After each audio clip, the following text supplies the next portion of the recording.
माननीय उपसभापति महोदय, व्यवस्था का प्रश्न उठा रहे हैं जी मैं व्यवस्था का ही प्रश्न जी उठाइए। कई महत्वपूर्ण बिंदुओं को मैं इस एक व्यवस्था के प्रश्न पर टच करना चाहूंगा।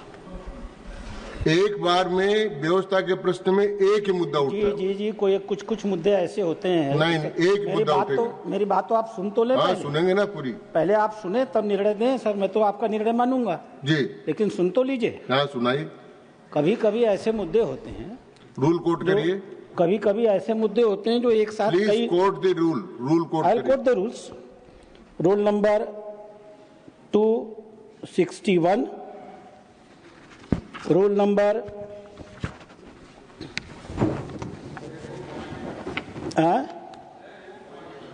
258, that is point of order. Rule number 187, मैं विषय आपके सामने रख रहा हूं जी, आप सुन लें और आपका निर्णय अंतिम होगा। व्यवस्था यह है कि मैं पिछले कई दिनों से देख रहा हूं, जब भी ये बहस आती है, बिल पे चर्चा होती है, नेता प्रतिपक्ष खड़े होते हैं, आप उन्हें बोलने की शुरुआती अनुमति देते हैं, आप ये कहते हैं कि बिल पर बोलो, वो बिल पर नहीं बोलते, वो सीधे एसआईआर पे चले जाते हैं। आप उनके एसआईआर के बारे में इंस्ट्रक्शन देते हैं कि कार्रवाई पे नहीं जाएगा।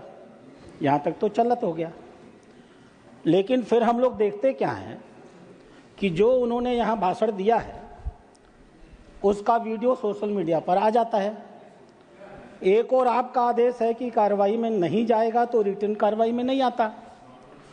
उनका दिया हुआ भाषण वीडियो सोशल मीडिया पे चल जाता है, यानी जनता की निगाहों में कार्रवाई पर आ जाता है। मेरा प्रश्न सिर्फ इतना ही है, यदि आपने कोई चीज़ कार्यवाही से एक्सपंज की इन राइटिंग में, तो वो सोशल मीडिया पर कैसे प्रसारित हो रही?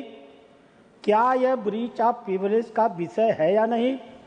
क्या आपका सदन और आपकी यह कुर्सी इस बात को डायलेट करेगी कि जिस भी विषय को हम एक बार एक्सपंज कर देंगे, कोई भी मेंबर और कोई भी मीडिया, मैं मीडिया को इसमें जोड़ता हूं, अगर इस घटना को, इस गतिविधि को प्रसारित करेगी तो संबंधित मेंबर और संबंधित चैनल और मीडिया, इन सबको बुला करके सदन में पेश किया जाएगा ब्रीच ऑफ प्रिविलेज के लिए। और मैं चाहूंगा कि आप इस पर अब अपना निर्णय दें। माननीय हाँ देंगे, बैठेंगे तब देंगे। हाँ माननीय सदस्य डॉक्टर राधा मोहन दास जी अग्रवाल ने 261 के अंतर्गत ये व्यवस्था का प्रश्न उठाया है कि जब आप विपक्ष के नेता को बोलने का अवसर देते हैं और उसके बाद वो उस विषय पर बोलते हैं जिस पर उनको नहीं बोलना चाहिए, तो पहले तो मैं उनको याद करा दूं कि जब भी उनको बोलने की परमिशन दी गई है, आसन से कहा गया है कि जो न्यायालय में विचाराधीन मामला है वो, और जो अभी चर्चा में है उस विषय के अलावा कोई विषय नहीं उठाएंगे। अगर उठाएंगे तो वो रिकॉर्ड पर नहीं जाएगा। अब दूसरा आपने उठाया कि वो रिकॉर्ड पर तो नहीं गया, लेकिन तुरंत वो सोशल मीडिया में चला गया।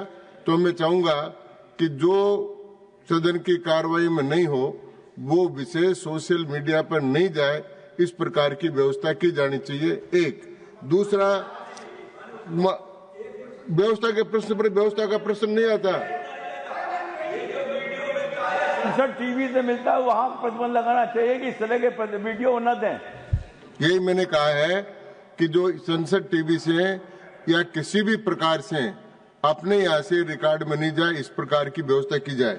दूसरा, रूल 67 के अंतर्गत जॉन विटास जी ने एक प्रश्न उठाया था कि rule 67 is applicable only to bills introduced in Rajya Sabha, और ये बिल चूंकि लोकसभा के द्वारा पारित होकर राज्यसभा में आया है, इसलिए रूल 67 इस पर एप्लीकेबल नहीं होता है और उनका व्यवस्था का प्रश्न मैं निरस्त करता हूं।